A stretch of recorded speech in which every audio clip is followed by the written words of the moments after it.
Alright. Greetings everyone, it's Feronia Valens, the virtual Librarian and Dream Keeper with Lord Morpheus, and also a member for Eticlas. Feronia, welcome. Hi, Harusan, Feronia. Konbanwa. So, yep. Today is long time no storytelling, that's why. So, this is a while that we are having the story reading. Yeah, the story reading stream. So this is why I'm thinking about, okay, today is the day to read it. Actually, this stream is going to be doing on the last Friday. Doing the last Friday. The last Friday, my troll is not in a good condition, and I felt like, okay, I can read the story on the Friday. Or I gotta my voice is gonna crack on it. So, welcome to the Morpheus Library. I'm your librarian Feronia Valens. So today we're gonna read a story. It's called The Garden Party by Catherine Manfield. Yeah.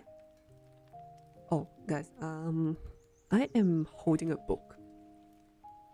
I'm not sure you guys can hear it or not. I'm holding a real book with me right now. Cause I just arranged the book for my room recently, and I found a book is called The 50 Great Short Story. I believe I do read a few stories from that, but I was totally forgotten what was it telling inside of it. So, but okay. Well. Oh, yeah, and also I need to talk about yesterday's stream. Please, today is already 10 o'clock and I just hope my electric won't go again. I was already almost getting a phobia, you know. This is literally almost become a PTSD for me when I stream. I was in the middle of the streams. In the middle of the stream and the electric just gone, and together with all the Wi-Fi. The Garden Party is the story? Yes. It's a short story actually. The title is The Garden Party. I'm holding a book. And seriously, I'm holding a book right now. So, the story is not that long.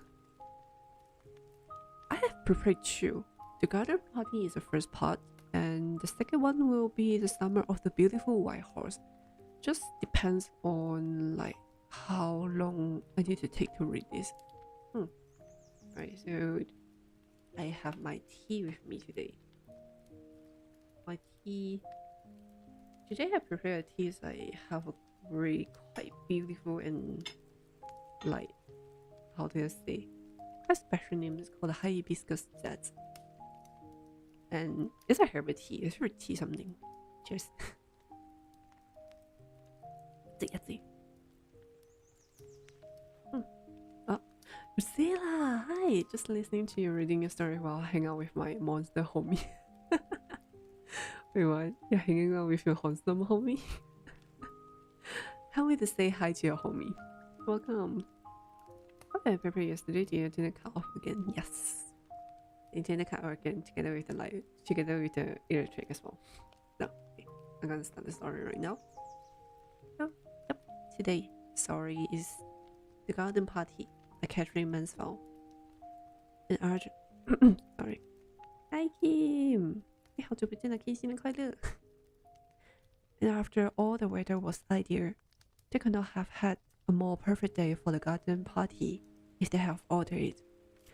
Windless, warm, the sky without a cloud. Only the blue was foul with the hearts of a light gold. As it is sometime in early summer, the gardeners have been up since dawn, mowing the lawns and sweeping them, until the grass and the dark flat roseate where the daisy plants have been seen to shine. As for the roses, you cannot help feeling that understood the rose are the only flower that impress people in garden parties. The only flowers that everybody is certain of knowing. Hungers, yes, literally hungers. They come out in a single night. The green bush bowed down as though... Wait, what's wrong with me? As though they have been visited by a changes. the internet cut again. I'm going to hear it on your stream. Huh? Wait. Oh my god. Yeah, my internet cut out again. Enjoy the Nike. Breakfast was not yet over before men come to put out the marquee. Where do you want the marquee put, mother? My dear child, it's not use asking me. I am determined to leave everything to your children this year. Forget I'm your mother. Treat me as an honored guest. But Bert could not possibly go and surprise the man. She had washed her hair before breakfast, and she sat drinking her coffee in a green turban, with a dark white curl stem on each chest. Zosie, the butterfly, always come down in a silk petticoat and a kimono jacket. You will have to go, Rolla. You are the artistic one. Away Rolla fell, still holding her piece of bread and butter. It's so delicious to have an excuse for eating out of door. And besides, she loved to arrange things. She always felt she could do it so much better than anybody else. Four men in the chef's still stood grouped together on the garden path. They carried staff covered with rolls of canvas, and they had big tool bags slung in their backs. They looked impressive. Rolla wished now that she had not got the bread and butter, but there was no here to put it, and she couldn't possibly throw it away. She brushed and tried to look serious and even a little bit short-sighted as she came out to them. "Good morning," she said, copying her mother's voice, but it sounded so fearfully affected that she has assumed, and stammered like a little girl. "Oh, have you come? Is this about the marquee?" "That's right, miss," said the tallest of the men, a lanky, freaky fellow, and he shifted his tool bag, knocked back his tall head, and smiled down at her. That's about it. His smile was so easy, so friendly that Lola recovered. What nice eyes he had, small but such a dark blue. And now she looked at the others. They were smiling too. "Cheer up, we won't bite." The smile seems to say, "How very nice moment you were." "And what a beautiful morning." She mustn't mention the morning. She must be businesslike, the marquis. "Well, what about the lily lawns?" "What I do?" And she pointed the lily lawns with the hands that didn't hold the bread and butter. They turned, they stared at the directions. A little fat chap throws up his underlip. And the tall fellow frowned. "I don't fancy it," said he. Not conspicuous enough, you see. Here's the thing like the marquis." And he turned to Laura in his easy way. "You want to put it somewhere where I will give you a bang slap in the eyes if you follow me." Laura, upbringing made her wonder of a moment whether it was quite respectful of a workman to talk to her of bang slap in the eye. But she did quick follow him. "A corner of the tennis court," she suggests. "But the bang going to be in one corner." "Going to have a band, are you?" said another of the workmen. He was pale. He had a haggard look, and his dark eyes scanned the tennis court. What was he thinking? "Only a very small band," said Laura gently. Perhaps he wouldn't mind so much if the band was quite small. But the tall fellow interrupted. "Look here, miss. That's the place. Against those three. Over there. They will do fine." Against the carcass. Then the carcass tree will be hidden. And they were so lovely, with their broad, brimming leaf and a clustering of yellow fruit.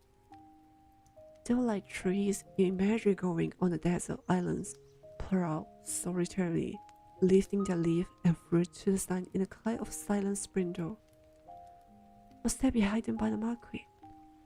Wait, I'm sorry guys. You guys hear the BGM? Is the BGM quite low? think I prefer to make it louder. And you as well.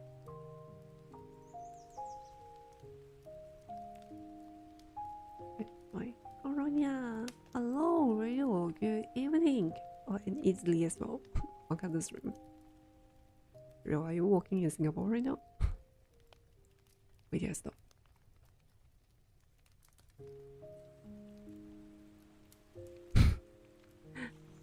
So, everyone, whoever is going to sleep, yes, you can grab your phones.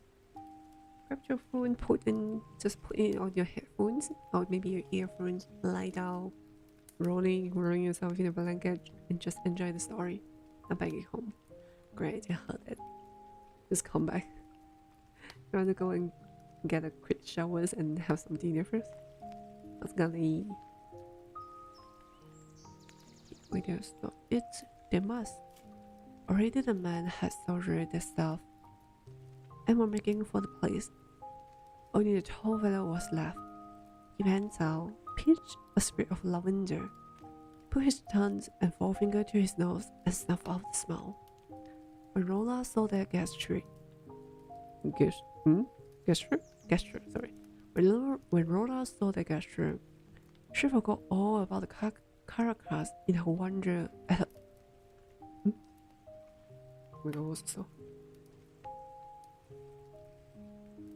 In her wonder at her caring for things like that, caring for the smell of lavender. How many men that she knew would have done such a thing? Oh, how extraordinarily nice workmen were. She thought, why couldn't she have workmen for friends rather than the silly boys she danced with and who come to Sunday night supper? She would get on much better with a man like this. It's all the fault, she decides, as the tall fellow drew some things on the back of an envelope. Something that was to be looked out for. Something that was to be looked out or left to hang. Of this absurd class distinctions, well, for her part, she didn't felt them, not a bit. Not an atom. And now the count is a chop of wooden hammers. So chop of wooden hammers. I love this sentence. Someone wished someone sing out. Are you right there, Maddie? Maddie. The friendliness of it, just to prove how happy she was. Just to show the tall fellow how at home she felt. And how she displayed stupid conventions.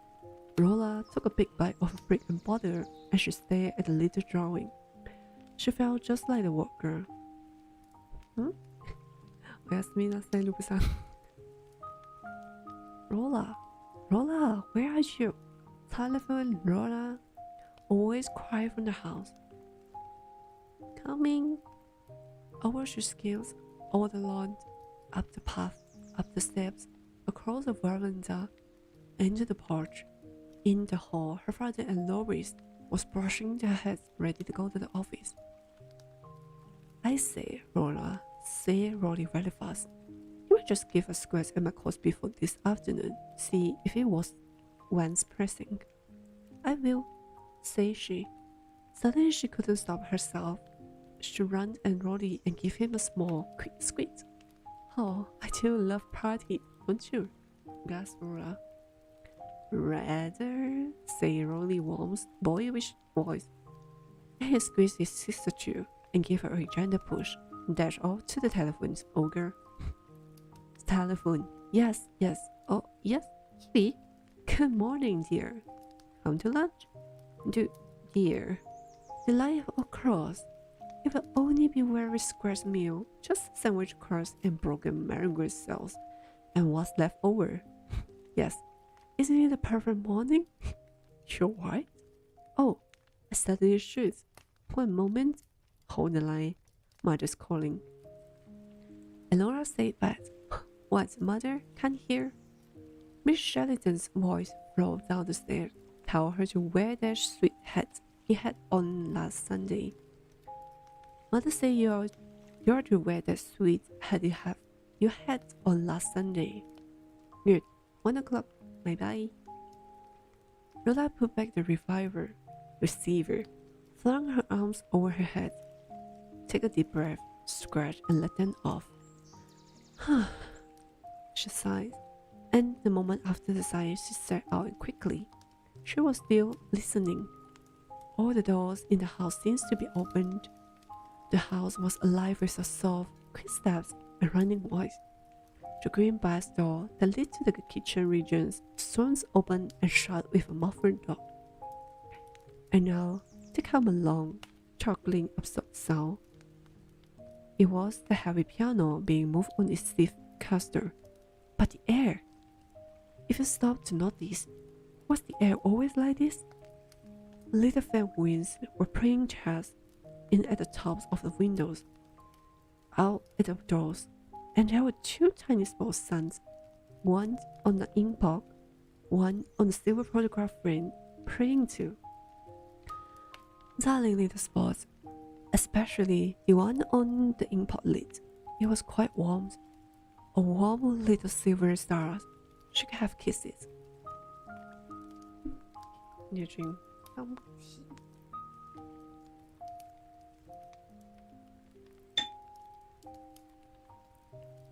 The front doorbell pealed, and the sound of rustle of steady print skirts on the stairs. A man's voice murmured, steady answer, careless. I am sure until now. Wait, I will ask Mrs. Sir Lieutenant. What is steady? Rolla came into the hall. It is the forest, Miss Laura. It was, indeed. There, just inside the door, stood a wild cedar tree full of pots of pink lilies. No other kinds, nothing but lilies. Canna lilies, big pen flowers, well opened, radiant, almost frequently alive on bright crimson stems. Oh, steady, said Rolla, and the sound was like a little bit mourned. She crossed out as if to warm herself at the breath of lilies. She felt them in her fingers, on her lips, growing in her breast. It's a mistake, she said fancy. Nobody even ordered so many. Steady, go and find mother. But at the moment Mrs. Sargent joined them. It's quite right, she said calmly. Yes, I ordered them. Aren't they lovely? She praised Laura's arms. I was passing the shop yesterday, and I saw them in the window, and I suddenly drove for once in my life. I shall have enough canna lilies. The garden party will be good excuse. But I thought you said you didn't mean to interfere, said Rolla. Sadie has gone. The forest man was still outside as one. She put her arms around her mother's neck gently, very gently. Right her mother's ear. My darling child, you wouldn't like your logical mother, would you? Don't do that. Here's the man. He carried more lilies still, another whole tray, laying them out just inside the door, on both sides of the porch. Please, say Mrs. Sargent. Don't you agree, Laura? Oh, I too, mother. In the drawing room, Mab, Josie, and good little Hans has at last success in moving the piano. Now, if we put this Chesterfield against the wall and move everything out of the room except chairs, don't you think? Quiet. Hans, move this table into the smoking room. I bring a strapper to take these mud off the carpets, and one moment, Hans. Josie loved giving orders to the servants, and they loved obeying her. She's always made them feel they're taking the part in some drama. Tell Mother and Miss Laura to come here at once. Very good, Miss Josie. She turned to Matt. I want to hear what the piano sounds like, just in case I'm asked to sing this afternoon. Let's try over this. Life is weary. Boom, ta ta ta, ti ta. The piano burst out so passionately that Josie's face changed. She clapped her hands. She looked. mournfully and energetically at her mother, Arola, as they comment, "This life is rarely a cheer, a sign, a love that changes. This life is very a cheer, a sigh, a love that changes, and then goodbye." But at the word goodbye, and although the piano sounds more disparate than ever, a phrase brought into the bearing, dreadfully unsympathetic smile. "Are I in a good voice, mommy?" She pins. "This life is very. Hope comes to die, a dream, awakening." But now, Sadie injury damned. What is Sadie? "If you please, could say, have you got the flat for the sandwich?" "The flat for the sandwiches?" Sadie echoed Mrs. Sarrington sternly, and the children know by her face that she hasn't got that. "Let me see," and she said to Sadie firmly, "Tell cook, I will let her have them in 10 minutes." Sadie went. "Now, Laura," said her mother quickly, "come with me into the smoking room. I have got the names somewhere on the back of an envelope. You will have to write them out with me. Matt, go upstairs this minute and take that wet them off your head. Jose, run and finish dressing this instant. Did you hear me, children? Or shall I have to tell your father when he comes home tonight? And Jose, Pacific cook, if you do go into the kitchens, will you? And Charlie offered this morning. Coffee cat." "Hello, welcome to the stream. Nice to meet you." We are currently reading a story called The Garden's Party, so I hope you will enjoy your time here. And then the envelope was found at last behind the dining room clock drawer. How he had got these Mr. Sharringtons could not imagine. "One of your children must have stolen it out of my bag, because I remember vividly cream cheese and lemon curds have done that." "Yes, egg and..." Mrs. Sharrington held envelopes away from her. "It looks like mice. It can't be mice, can it?" "Olive, Pat," said Laura, looking over her shoulder. "Yes, of course, olive. What a horrible combination it sounds, egg and olive." They were finished at last, and Laura took them off to the kitchen. She found Josie there pacificating the cook, who did not look at all terrifying. "I have never seen such an exquisite sandwich," said Josie, rapturous voice. "How many guys did you say there were, cook?" 15? 15, Miss Josie. "Well, cook, I congratulate you."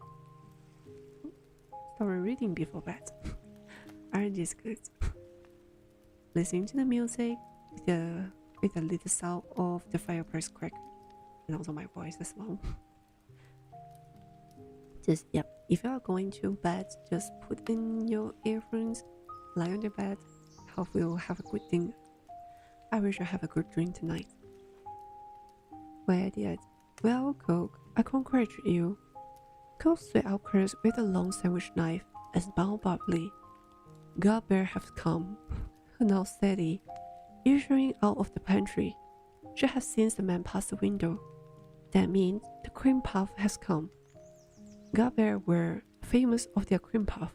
Nobody ever thought of making that at home. "Bring them in and put them on the table, my girl," ordered the cook. It's so true. Have you done your dinner in? Sadie, we are in the middle preparing our garden party. I think we are still buying our food. Sadie brought them in and went back to the door. Of course, Lola and Jose were far too grown to really care about such things. All the same, they couldn't help agreeing that the puff looked very attractive. Very. Cook began to arrange them, shaking off the extra icing sugar. "Don't they carry one bag to all one pantries?" said Laura. Oh my. Sorry.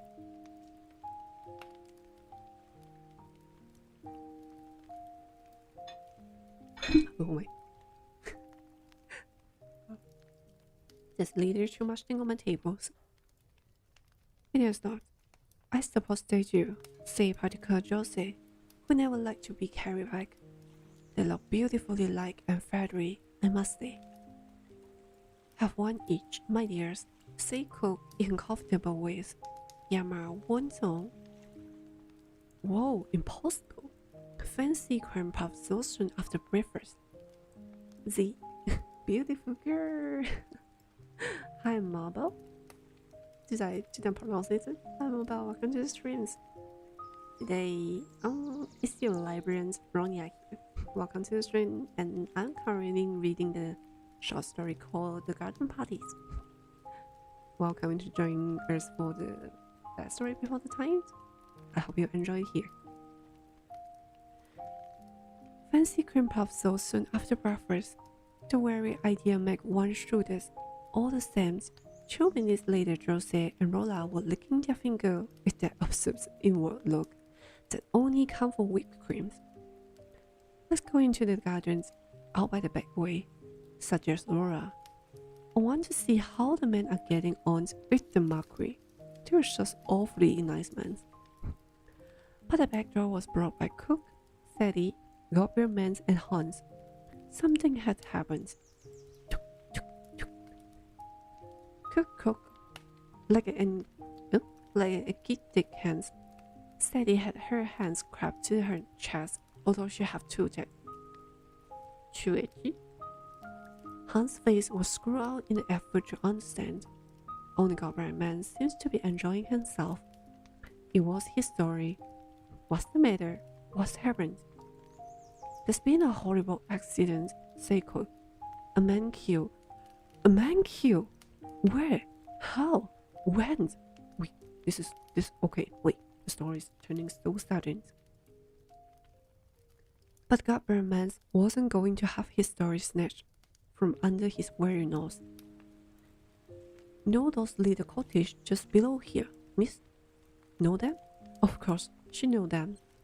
Well, there was a young chap living there, name of Scott. A carter, his horse sheds and the traction's engines corner of Hoggy Street this morning, and he was thrown out on the back of his head, killed. Oh my god. Dad? Rolla said Godberman. Dad when they picked him up, said Godberman with relief. They were taking the body home, so I come out here. And she said to the cook, he's left a wife and 5 little ones. Oh no, poor wife and the children. Jose, come here. Rolla took hold of her sister's silk and dragged her through the kitchen to the other side of the green brass door. Then she paused and looked against it. Jose, she said, horrified. However, are we going to stop everything? Stop everything, Rolla, cried Jose and astonished. What do you mean? Stop the garden party? Of course. Why did Jose pretend? But Jose was still more amazed. Stop the garden party? My dear Rolla, don't be so upset. Of course we can't do anything for the kind. Nobody expects us to. Don't be so extravagant. Don't be so extravagant. But we can't obviously have a garden party if a man died just outside the front gate. That really was extra. Why just all of a sudden I don't know these words? Extravagant. For the little cottage were in the land to themselves at the very bottom of the street rise that lead out to the house. A broad road runs between. True, they were far too near. They were the greatest possible eyesore, and they had no right to be in that neighborhood at all. There were little mean dribbling pans, a chocolate brown. In the garden patch, there was nothing but cabbage sauce, sick hands, and tomato cans. The very smoke coming out of their chimneys was party-sickened, leaderless and shift of smoke, so unlike the great savory plums that uncrew from the charlatan's chimneys. Washerwomen live in the lands and shops and the cobber, and the man whose house front was studded all over with mini bird cats. Children swarmed. When the charlatans were leader, they were forbidden to set foot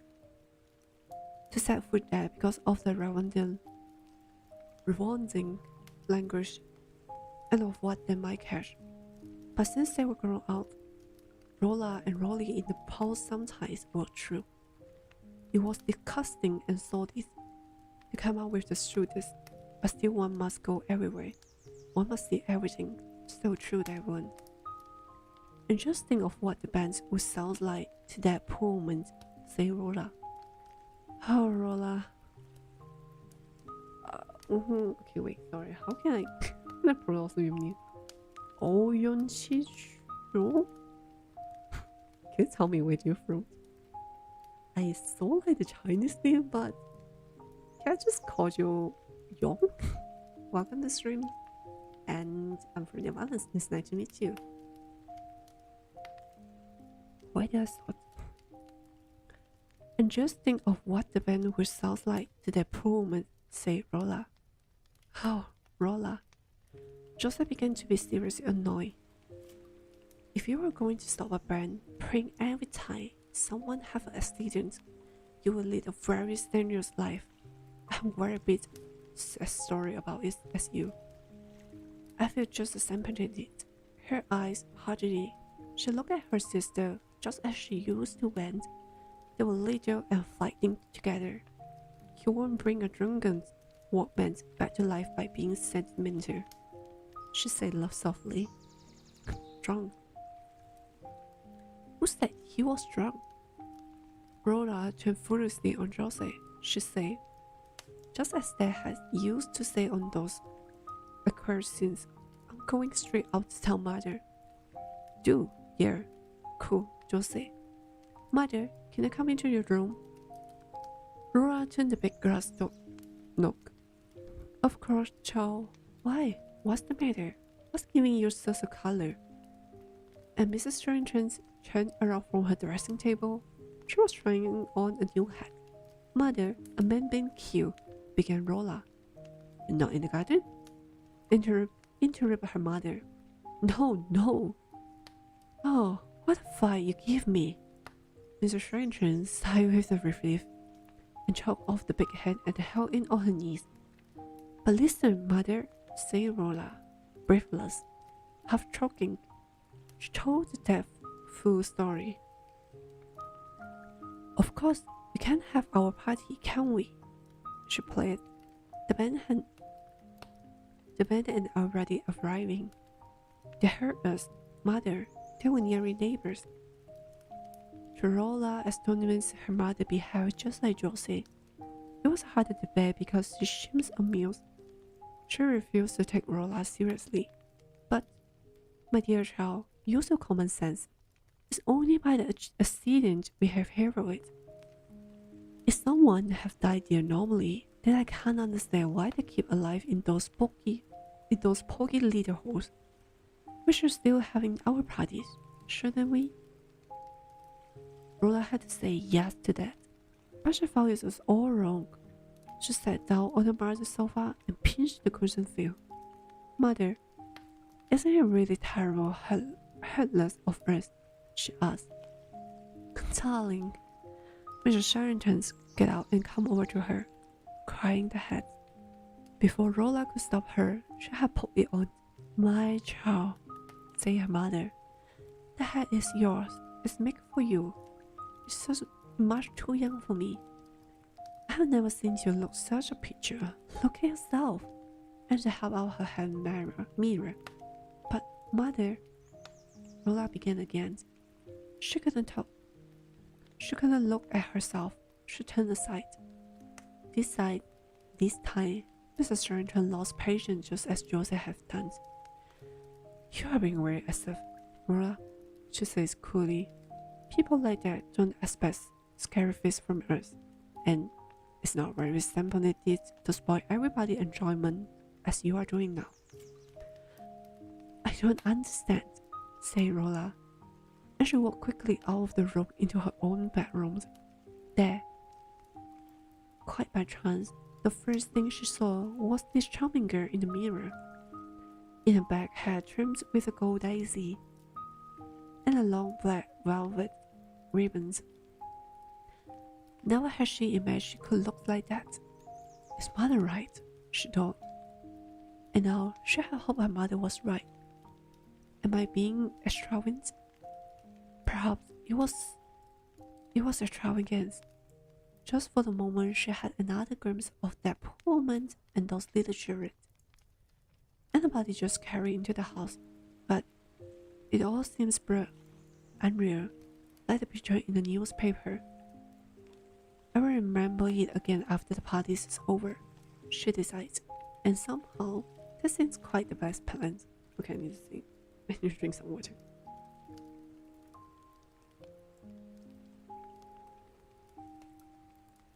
I have to say this is a nice tea. Oh. Oh. I'm drinking it with a new cup.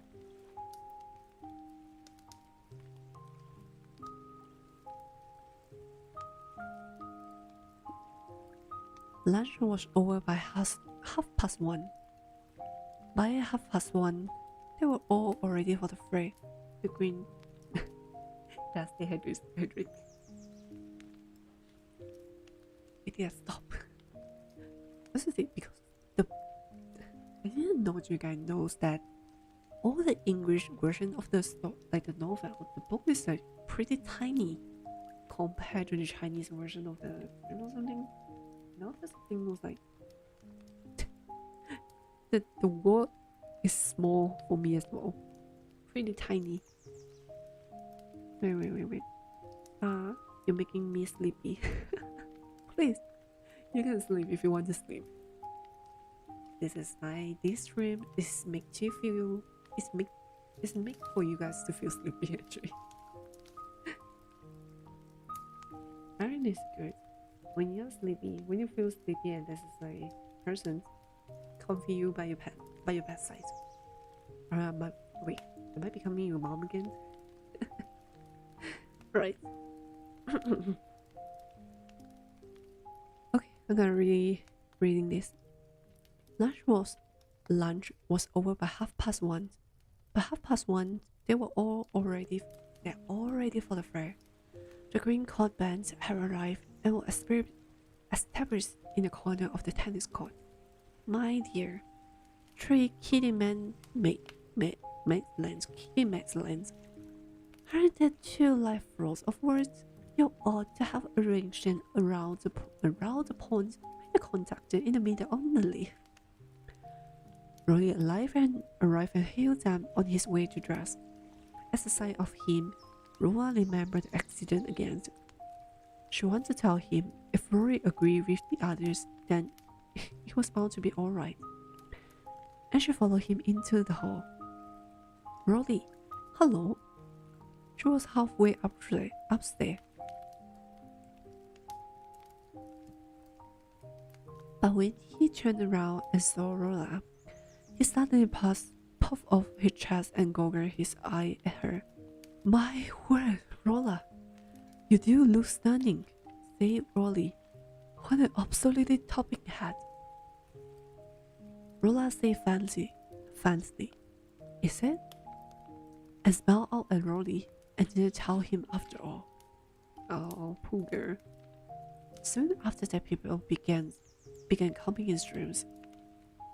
The band struck out. The hired waitress ran from the house to the market. Wherever you looked, there was couples drawings, bending to the flowers, greetings, moving on over lawn. They were like bright birds that had alighted in the stranger's garden for this one afternoon. On their way to where? What happened is to be with people who are happy, to press hands, press chests, smile into eyes. darling Rolla, how well you look. What a becoming head, child. Rolla, you look quite Spanish. Haven't never seen you look so striking. And Rolla, growing, answered softly. Have you had tea? Would you have eyes? The passion fruit eyes really are really special. She ran to her father and begged him. Daddy, darling, can't the baby have something to drink? And the perfect afternoon slowly ripped, slowly fed, slowly its petal closed. Never a more delightful garden party. The greatest success, quite the most. Rolla held her mother with her goodbyes. They stood side by side in the porch till it was all over. All over, thanks heaven, said Mrs. Sherrington. Roll up the others, Nora. Let's go and have some fresh coffee. I am a thought. Yes, it's been very successful. But oh, this party. I was just sure instead on giving parties. Oh my god, I want to sneeze. Wait.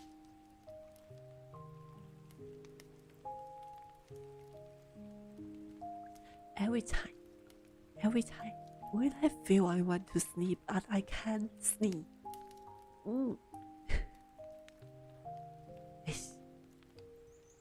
Wait, let's stop. Wait. Okay. Yeah, it's been very successful. But oh, this party. I was just hearing incense on giving parties. And they all of them sat down in the desk of Margaret. Have a sandwich, Daddy dear. I wrote the flat. Thanks, Mr. Sargent. Take a bite, and the sandwich was gone. He took another. I suppose you didn't hear of Beasley accident that happened today. He said, My dear, said Mrs. Sherrington, holding out her band. We did. It nearly ruined the party. Rolla said we should put it off. Oh, mother. Rolla didn't want to tease about it. It was a horrible affair all the same, said Mr. Sherrington. The Campbells married too, live just below the land, and leave a wife and half-dozen kiddies, so they say. An awkwardly silent fell. Mrs. Sherrington's fitted with her cap. Really, it was very tasteless of father. Suddenly she looked up. There on the table was all those sandwiches, cake, puff, all uneaten, all going to be wasted. She had one of her brilliant ideas. I know, she said. Let's make up a basket. Let's send that poor creature some of this. Wait, Mrs. Sherrington, you're calling people a poor creature? Some of this perfectly good food. At any rate, it will be the greatest trick for the children, don't you agree? And you're sure to have our neighbors calling in and so on. What a point to have it already prepared, Rolla. She jumped up. Give me the big basket out of the stairs cupboard. But, mother, do you really think it's a good idea? Said Rolla. Again, how curious. She seems to be different from them all. To take scraps from the parties. Would the poor woman really like that? Hopefully I can sleep. Heard this come sorry to food. You can't. I believe you can't. You can really be fair yourself. I have to say, this story is kind of becoming about like. Okay, let's done this first. Then we're gonna have the next. Yep, let's done this first. Then we're going to see about the review of this story.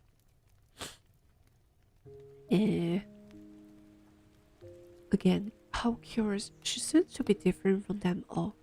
To take scrap from their parties. Would a poor woman really like that? Of course. What's the matter with you today? An hour or two ago, you were insisting on us being sympathetic, and now, oh wow! Rolla ran for the basket. It was filled. It was held by her mother. Take it yourself, darling, said she. Run down just as you are. No way. Take the Arun's lily too. People of their class are so impressive Arun lilies. The Sims will run her lace frog, said Particle Josie.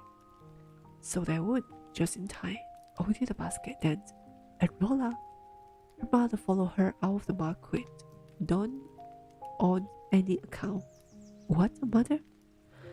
No, better not push such idea into the child's head. Nothing, run, nothing, run along. It was just growing dusky as Rolla shut her garden gate. A big door ran by like a shadow, the roof grey white, and down below in the hollow, the little cottage was in deep shade. Hello， 故事，晚安呀！第一个故事就快说完了。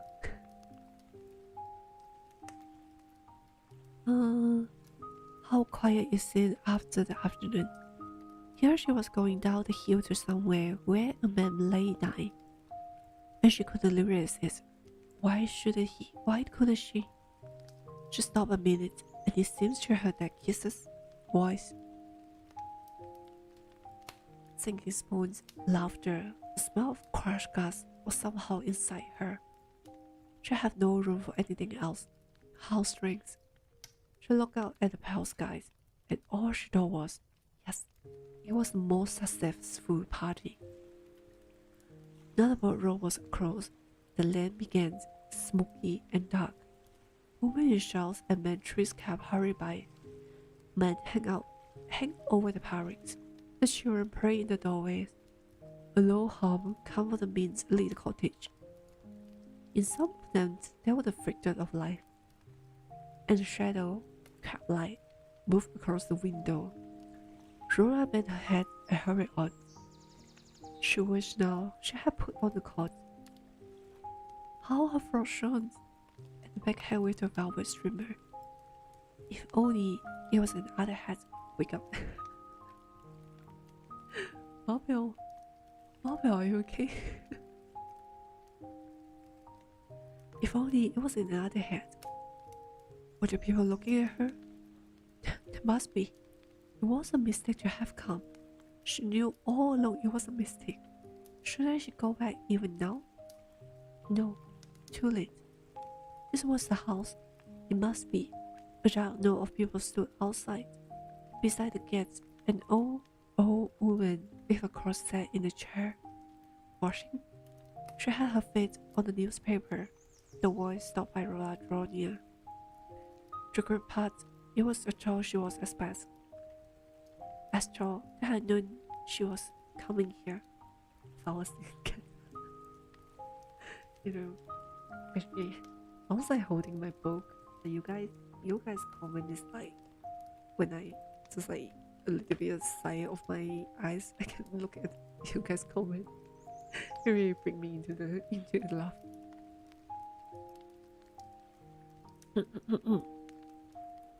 Rora was terribly nervous, tossing the velvet ribbon over her shoulder.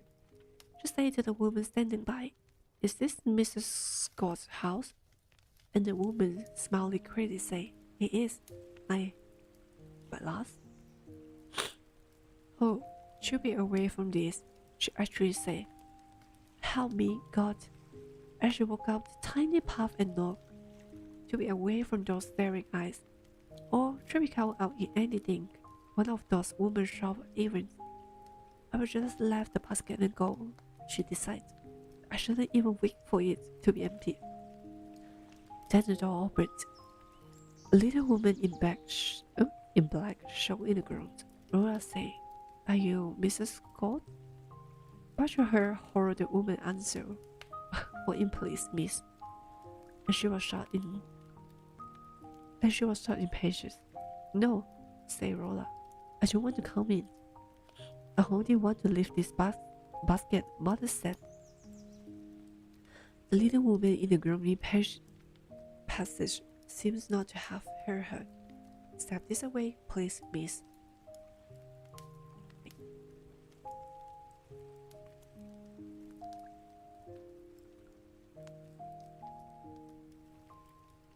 She said in an oily way. and Rola followed her. She found herself in the version's little low kitchens, lighted by the smoking lamps. There was a woman sitting before the fire. It's so cold. Said the little creature who had let her in. It's young lady. She turned to Rola. She said meaningly, I'm our sister, Miss. Your excuse, won't you? But of course. Say Rola, please don't disturb her. I only want to laugh. Leave. But at that moment, the woman at the fire turned around. Her face puffed up, red, with swollen eyes and swollen lips. Looked terrible. She seems as though she couldn't understand why Rola was there. What did it mean? Why is this stranger standing in the kitchen with a basket? What was this all about? And the poor face perked up again. Alright, my dear, said the other. I would think the young lady. And again, she began. You were scared her, miss, I'm sure. And her face swollen too, dry and oily smile. Rola only wanted to get out, to get away. She was back in the passage. The door opened. She walked straight through into the bedroom, where the dead man was lying. You'd like a look at it, wouldn't you? Say, sister. And she brushed past Rola over the bed. Don't be afraid, my lass. And now her voice sounds false and sly, and Rowdy had driven down the shift. It looks like the picture. There's nothing to show. Come along, my dear. Oh, hi, you.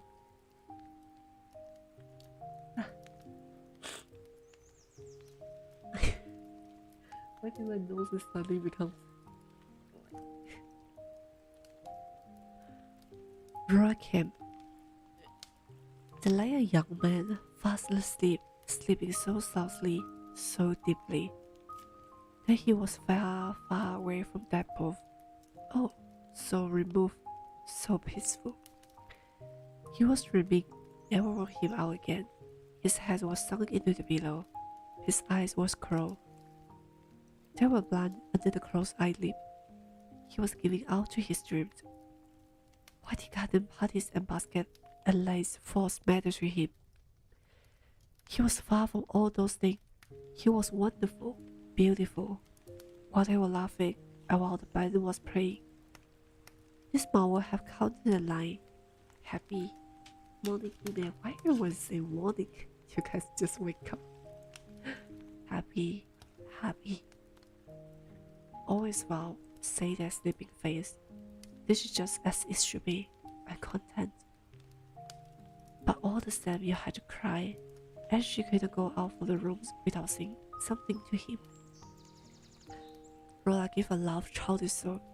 Forgive my head, she said. And this time, she didn't wait for M's sister. She found her way out the door, down the path, past all those dark people at the corner of the line. She met Rolly. He stepped out of the shadow. Is that you, Rola? Yes. Mother was getting anxious.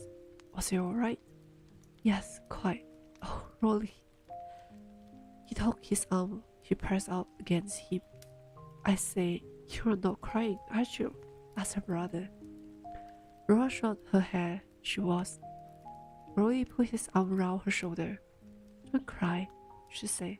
He said in a warm, loving voice. Was it awful? No, said Rola. It was simply marvelous, but Rolly. She stopped. She looked at her brother. Isn't it life? She stammered. Isn't it life? But what life was she couldn't explain. No matter. He quite understood. Isn't it, darling? Say, Rolly. That's the end. Interesting. So since the Sharrington, the story is just like based on, cause Catherine is Miss Catherine Mansfield, she is a New Zealand. Yeah, she is a New Zealand writer. The story is based on something like the old time England, I believe. So, which is the place where you have some, the royal and just like the normal villager. It was like Rola is just a small girl. Rola is a small girl, and this is her first time to host an garden party by herself. It's like all of a sudden there's something bad happened. It's like a man died. Aurora, she's learning. She's learning about what is life and what you should be told in here.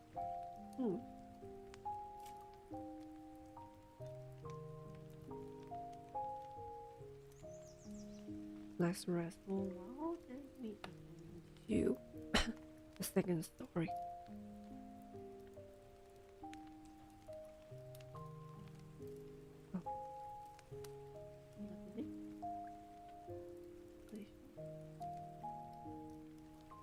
Story really give me a quick turn in the middle of it. I was like, at the very beginning, I thought, oh, we are like having a look and about how a lawyer, not a lawyer, something like that, it's like quite rich. Yeah, the quite rich family too, hosting a parties, and we're going to see a lot of people coming here, a fancy party with all the things. In the middle, just like someone's died, and our little girl's Aurora trying her best to learn about the life. I love the last sentence. It's like, this is just life, isn't it? Isn't it, darling? Just life. I love this. Okay. So, we are going to have our second story. Let me read for several sentences. I have already forgot this. Oh, this is so short. Oh, okay. Alright. The second story is The Summer of the Beautiful White Horse by William Sarion. Okay,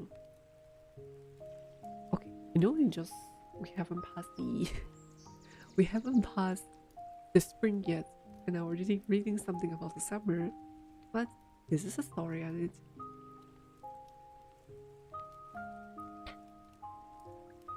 Okay, let us begin. One day back there in the good old days, when I was 9 and the world was full of every imaginable kinds of magnificence, and life was still a delightful and mystery dreams, my cousin Moritz, who was considered crazy by everybody who know him except me, come to my house at 4 in the morning and woke me up by tapping on the window of my rooms. If someone comes to my room in the morning at 4 o'clock, wake me up, I'm gonna kill him.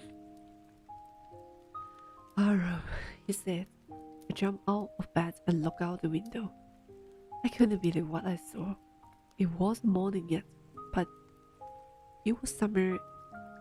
It was summer, and with daybreak, not many minutes around the corner of the world, it was light enough for me to know I wasn't dreaming. My cousin Moritz was sitting on the beautiful white horse. I stuck my head out of the window and rubbed my eyes. Yes, he said in Armenian, it's a horse. You are not dreaming. Make it quickly if you want the ride. I knew my cousin Moritz enjoyed being alive more than anybody else who had ever fallen into the world by mistake. But this was more than even I could believe. In the first place, my earliest memory had been memories of horse, and my first longings had been longings to ride. There was the wonderful part. In the second place, we were poor. There was a part that wouldn't permit me to believe what I saw. We were poor. We have no money. Our whole shipment was poverty-stricken. Every point of The girl Holly family was living in the most amazing and comical parody in the world. Nobody could understand where we ever got money enough to keep us with food in our bellies. Not even the old man of the family. Most important of all, although we were famous of our honors, we have been famous for our honesty for something like 11 centuries. Even when we have been the wildest family in what we like to think was the world. We were proud first, oldest next, and after that, we believe in right and wrong. None of us would take advantage of anybody in the world, let alone steal. Consequently, even though I could see the horse so magnificent, even though I could smell it so lovely, even though I could hear it breathing so exciting, I couldn't believe the horse have anything to do with my cousin Morat, or with me, or with any of the other members of our family, asleep or awake, because I knew my cousin Morat couldn't have bought the horse, and if he couldn't have bought it, he must have stolen it, and I refuse to believe he has stolen it. No member of the Gorolan. Wait, I pronounced it just like the Spanish. The Garolins family could be a thief. I stared first at my cousins and then at the house. There was a pearl seriousness and a hormone in each of them, which one on the hand. They liked me and all the other frightened me. Mora, I said, why did you steal the horse? Leap out of the window, he said, if you want the right. It was true that he had stolen the horse. Why did you steal the horse? There was no question about it. He had come to invite me to ride or not, as I chose. Well, it seems to me stealing a horse for a ride was not the same thing as stealing something else, such as money. For all I knew, maybe it wasn't stealing at all. If you are crazy about horse the way my cousin Mora and I were, it wasn't stealing. It wouldn't become stealing until we offered to sell the horse, which of course I knew we would never do. Alright, he said. Oh sorry, let me put on some clothes. I say. Alright, he said, but hurry. I leaped into my clothes. I jumped down to the yard from the window and leaped out onto the horse. Huh? Sister, can you say ala ala please? All of a sudden? Ala ala. Okay, yeah, for you. And up it. Welcome to the streams. I jumped out to the yard from the windows and leaped out onto the horse behind my cousin Morin. That year, we lived at the edge of town, around. Very soothing. Good morning, Leo. I hope you have a nice day. Thanks, sister. You're welcome. That year, we lived at the edge of town, a walnut avenue. Behind our house was a country, vineyards, orchards, elegant ditch, and country roads. In less than 3 minutes, we were on Olive Avenue, and then the house began to chill. The air was new and lovely to breathe. The feel of the horse running was wonderful. My cousin Mora, who was considered one of the craziest members of our family, began to sing. I mean, he began to roar. Every family have a crazy streak in it somewhere, and my cousin Mora was considered the natural extension of the craziest stick in our trip. This is long. Before him was our uncle Costro, an enormous man with a powerful head of black hair and the largest masters in the St. John Sanjokan Valley. A man so fierce in temper, so irritable, so impatient that he stopped everyone from talking by rowing. It is no harm. Pay no attention to it. That was all. No matter what anybody happened to be talking about. Once it was his own son's Arak running 8 blocks to the barber shop, where his father was having him massacre trimming to tell him their house was on fire. The main consul sat out in the chair and roared, "It's no harm. Pay no attention to it," the barber said. But the boy says, "Your house is on fire." So, consuls roar, "Enough. It is no harm," I say. What kind of story was this? My cousin Mora was considered the natural decisions of this man. Although Mora's father was Jora, who was pedicures and nothing else. That's how it was in our trip. Mosquito? Okay.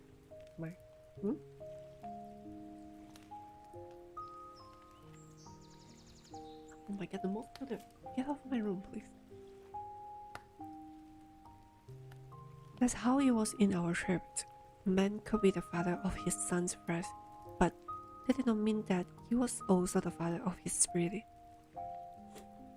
The distributions of the awareness kinds of spirit of our trips have been from the beginning capricious and vagrant. We rode, and my cousin Morris sang. For all anybody knew, we were still in the cool country here. At least according to our neighbors, we belong. We let the horse run as long as it felt right running. At last my cousin Mora said, "Get down, I want to ride alone." "Will you let me ride alone?" I say. "That is up to the horse," my cousin say. "Get down." "The horse will let me ride," I say. "We shall see," he say. "Don't forget that I have a way with a horse." "Well," I say, "any way you have with a horse, I have also." For the sake of your safety," he say, "let us hope so. Get down." "All right," I say, "but remember you have got to let me try to ride alone." I go down and my cousin Morris kicked his heels into the horse and shouted, "Race, run!" The horse stood on his hind legs, snorted, and burst into the fury of speed. That was the loveliest thing I have never seen.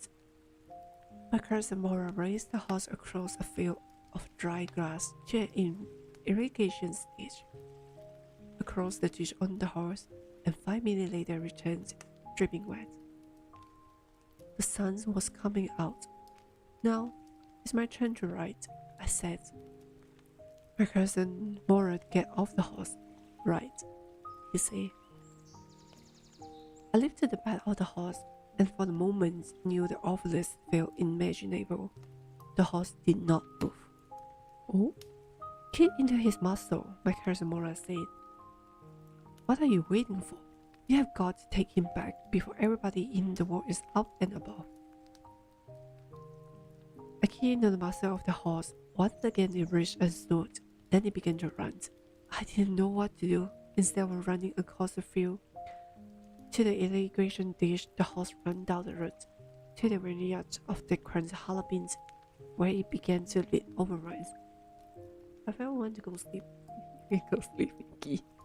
But seriously. The horse leaped over 7 wings before I fell. Then it continued running. My cousin Mora come running down the road. "I'm not worried about you," he shouted. "I've got to get that horse. You go this way, and I go this way.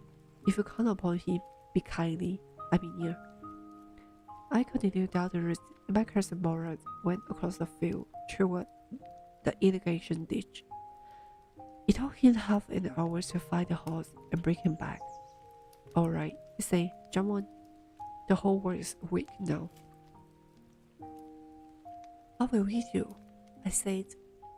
"Well," he said, "we will either take him back or ride him until tomorrow morning." "Seriously, are you not going to give him back?" He didn't sound worried, and I know he hide him and not take him back. Not for a while, at any rate. Where would you hide him? I say, I know a place. He said, how long ago did you steal the horse? It suddenly dawned on me that he had been taking these early morning rides sometimes, and had come for me this morning only because he knew how much I longed to ride. Who said anything about stealing a horse? He said. Anyhow, I say, how long ago did you begin riding every morning? Not until this morning, he said. Are you telling the truth? Of course no. But if you are from us, that's what you are to say. I don't want both of us to be liars. All you know is that we started riding this morning. Alright, I say. He walked the horse quietly to the bounds of the deserved 1 yard, which at one time had been the pride of a farmer named Bedtime. This doesn't sound like English. There was some oats and dry alfalfa in the bounds. We began walking home. It wasn't easy, he said, to get the horse to behave so nicely. At first, he wanted to run well, but as I told you, I have a way with the horse. I can get it to want to do anything I want it to do. I can get it to want to do anything I want it to do. Horse understanding me. How did you do that? I say. I have an understanding with the horse, he say. Yes, but what sort of an understanding? A simple and honest one. Well, I say, I wish I knew how to reach an understanding like that with a horse. You are still a small boy. When you get to be the 13th, you will know how to do it. I went home and ate a hearty breakfast. The afternoon, my uncle Christophe came to our house for coffee and cigarettes. He sat in the parlor, sipping and smoking and remembering the old country. Then another visitor arrived. Hello, Lim Shuam. Welcome to the streams. It's Feronia Valens here. Nice to meet you. We didn't stop. He sat in the parlor, sipping and smoking, and remembered the old country. これ桂花花県 Hello, hi, nice to meet you. 金田桂花待ってwait, okay, address you Kenさん Ken さん Hello, nice to meet you. Well, I don't feel sad here now. What's wrong? What's wrong with you? Are you okay? Why did you feel? Why you don't feel safe here? Whoa. Nice to meet you. I know. Wait, I don't know who you are actually, Ken-san. I'm Feronia Valens. Nice to meet you. Just call me Ronia. It's good. I don't know. Is it okay? You want me to calm you down or something? You will feel sad. You will feel safe here, together with me and all the people in the chat. Don't worry, everything will be fine. Wait, there, stop. I'm gonna sleep now. Bye, Feronia. Okay, good night. I'm so grateful that you just stopped by. Good night. I wish you have a nice dream. Okay. Wait, it just stopped again. Then another visitor arrived, a farmer named John Barrow, an urchin who, out of the loneliness, had learned to speak Mandarin. My mother brought the lonely visitor coffee and tobacco, and he rolled the cigarettes and sipped and smoked. And then at last, saying sadly, he said, It surprised me that you read the Chinese part of my channel names. 那个实不相瞒，其实我会讲中文的，我会讲华语。Surprise！ 我会讲华语啦，只是频道是主要是讲英文，可是我会讲华语。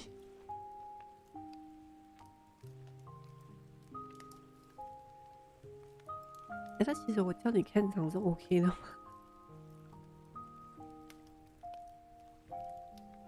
Okay. Will I stop again?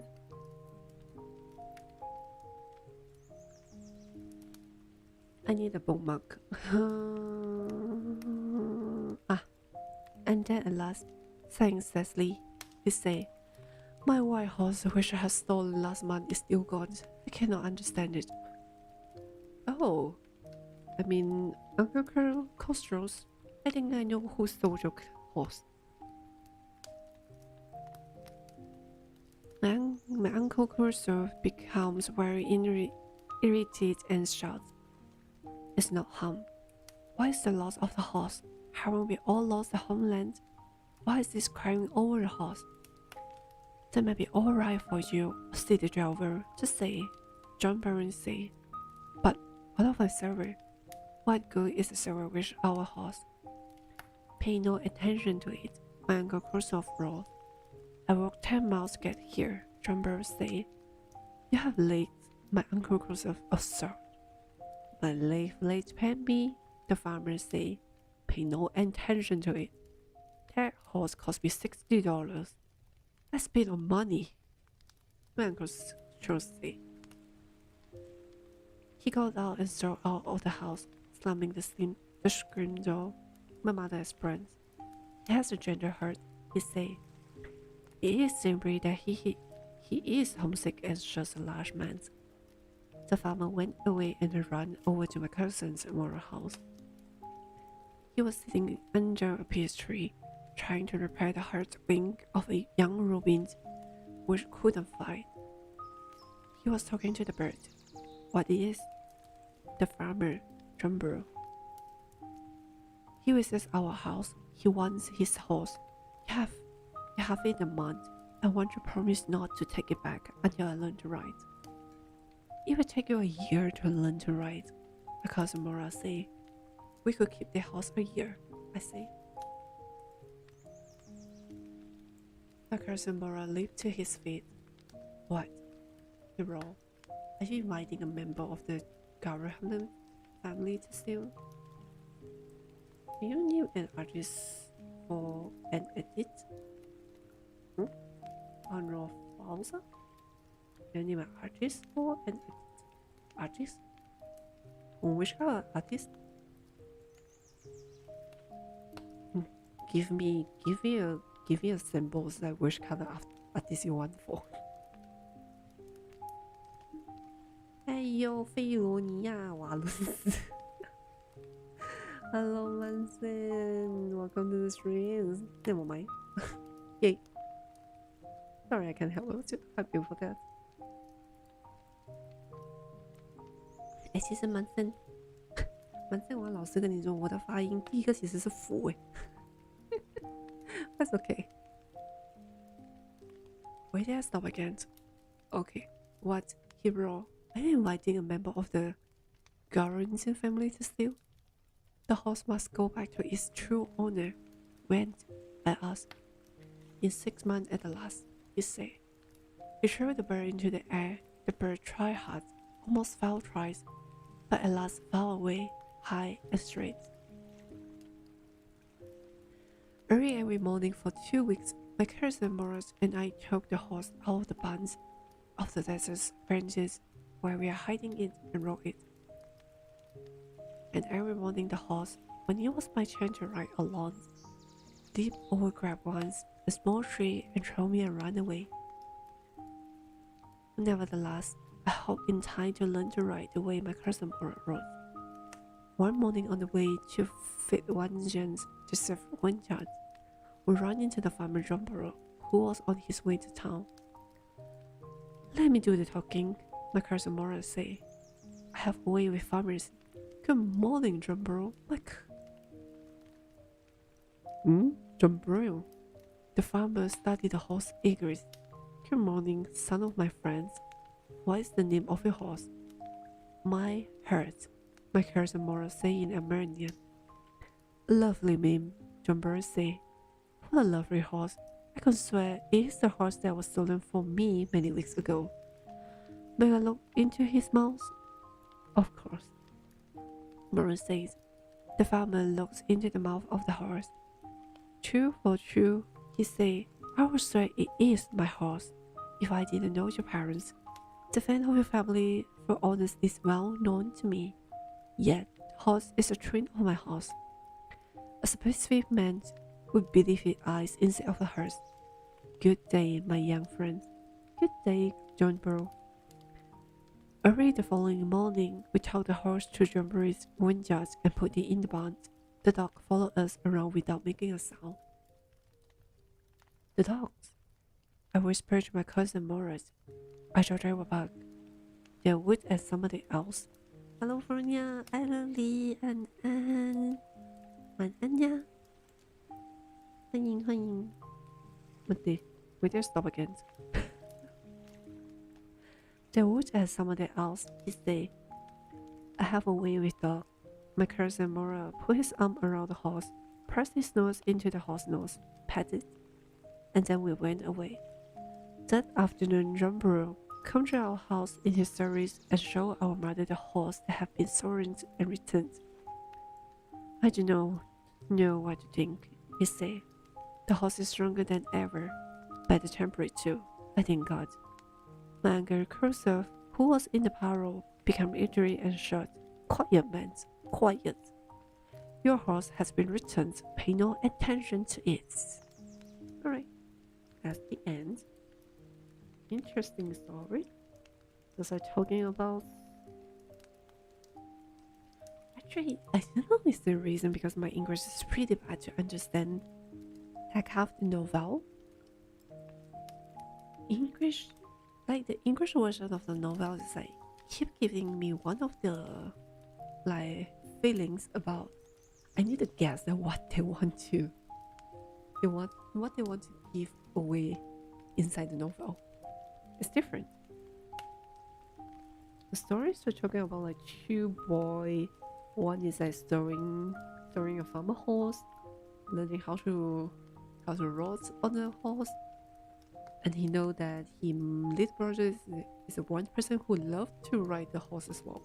Just bring the horse to the little cousins, starting to learn how to ride, and then to end return to it. Interesting. Okay. Alright. The true story I prepared for today is done. What do you guys think about the story? So, it's finished? Yeah. I only prepared 2 stories for today. If you guys want me to continue, that one gonna be a quite long story though. Hello? Long. Oh, halfway sleep. Oh, that is okay. That's okay. I can just whispering to you guys right now. What do you guys do today? It's been a while that I doing a free talk, right? That's done streams. Been a while. Yeah, it's really been a while I do a zatsudan stream though. How have you guys been today? My day today is just like busy. Busy and usual. And this due day, not this due day. I'll say this month. This month I am not that creative. I'm not in a very creative seasons, I can say that. Like I have now out of idea of drawing something. Like drawing some fan art or maybe drawing something for myself. Like every day when I get back from work, I was just like sitting in front of my computer. Yeah, sitting in front of my computer and starting to watch some of the videos. Nothing. Maybe just read some story novel. I'm so last question this month. In the start of 2024, I would tell myself, I was like, I hope that I can at least have one picture to come out in the month. But nope. Real life is real life.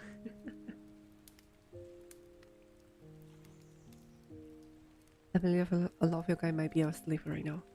If I shout right now, What if I shop right now? Hopefully next stream your internet will cut again. See, today my internet is good. Maybe maybe the electric and also the Wi-Fi is telling me, Feronia, you have played too much of the Apex. You need to stop. Just telling me to stop because I have played too much of the Apex.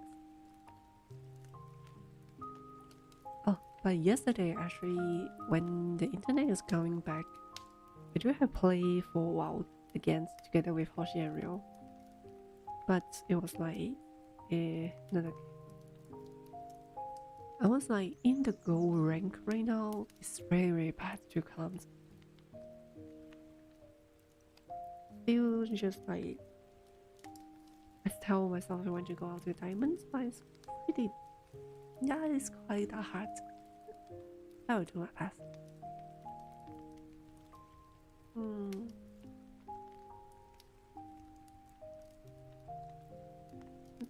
Wait. What's the time? 11:27. Wait, still early though. I still have my tea.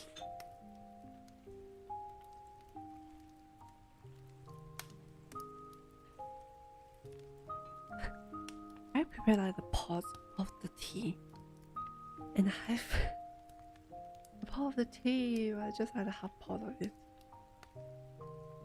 Should I continue the story? Should I? Let me follow once.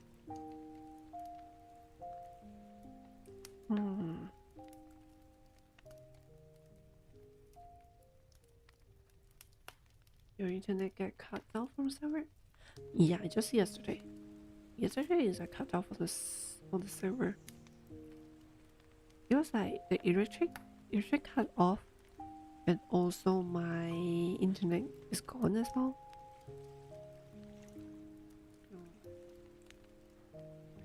You know, like how panicked I was yesterday when all of a sudden my eyes is like covered in black, and I was like, hell no, not again. And I was really, really mad. It was like mad until I feel like, okay, after the internet come back, I'm going to write a long letter just to go to report to the TMB and just ask them what in the fridge you guys are doing. Your PC is okay after starting countdown? Yes. Luckily my PC is okay. After I restart it, just like, yeah, I open it, I restart it, and everything is cleaning fine.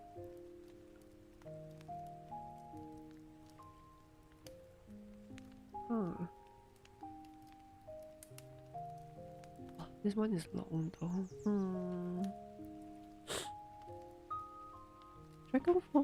Shall we go for another one guy actually? You guys want to? Maybe just like another one then, and then, shall we? Okay, wait, let me recall. Monday is not different from another weekend in right now. Evening suns.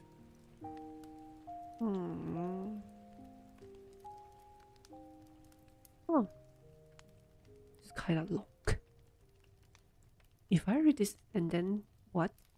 And then what? No, I was like looking for into the book. I was like, should I read for another one story? I need to calculate the time for next title.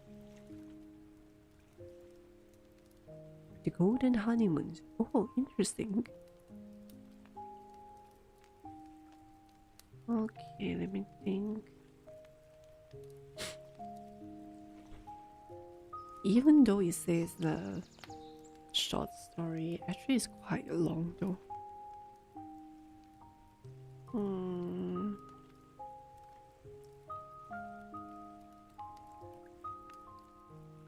I think it's fine. I'm gonna keep this. Oh, next time. 11:31. Shall we call it an end here? I think maybe our fingers like half of you is already fell asleep. Okay. Short story, feel like a long story. Just short story is like about the story will not path like the novel. Novel will be have like around like 20 chapters or something. Stuff surely will just like have 2 to 3 chapters and it's done. If I was really reading something it's like a long story, like a novel, like a true novel, the stream is gonna have to become like 24 hours, I believe.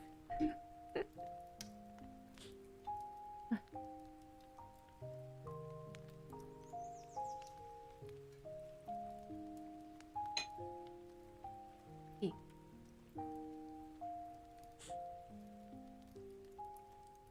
Tomorrow is Tuesday. Oh guys, I'm gonna starting to be busy from Thursday until the next Monday. Tomorrow. What do you eat, Ronia? I have a nice nasi lemak today for my dinner. So I do eat today, don't worry. Now I'm having a very nice tea with me. A nice tea. A nice herbal tea.